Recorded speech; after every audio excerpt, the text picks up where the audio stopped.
नमस्ते सम्पूर्ण साथीहरूलाई म राम थापाको तर्फबाट सधैँ जसो गरी आज पनि मैले स्मार्ट लाइसेन्स सम्बन्धी नयाँ भिडियो लिएर आएको छु। कृपया राम थापा युट्युब च्यानललाई सब्स्क्राइब गर्नुभएको छैन भने सब्स्क्राइब गरिदिनु होला, साथै साथमा रहेको बेल आइकनलाई पनि दबाउनु होला ताकि मैले बनाएको भिडियोहरू सबैभन्दा पहिला हजुरहरूको मोबाइलमा आउनेछ।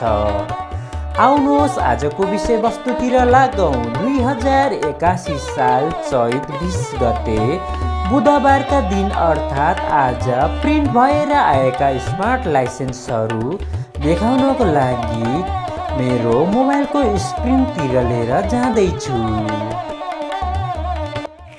हजुरहरूले यो भिडियो कुन ठाउँबाट हेर्दै हुनुहुन्छ त्यो पनि कमेन्ट बक्समा लेख्नु होला। हजुरहरूले नेपालबाट हेर्दै हुनुहुन्छ कि विदेशबाट हेर्दै हुनुहुन्छ कृपया कमेन्ट बक्समा लेख्नु होला। र यदि हजुरहरूले आफ्नो लाइसेन्स प्रिन्ट भएर आएको यस भिडियोमा देखाएको लाइसेन्स नम्बरहरू हजुरको लाइसेन्स नम्बरसँग मिल्यो र हजुरहरूलाई आफ्नो नाम हो कि होइन भनेर जान्ने तरिका थाहा छैन भने कृपया मलाई मेसेज गर्नुहोला। मेसेज भन्दा पनि हजुरहरूले कमेन्ट बक्समा लेख्नु होला र म हजुरहरूलाई मेसेज गर्नेछु।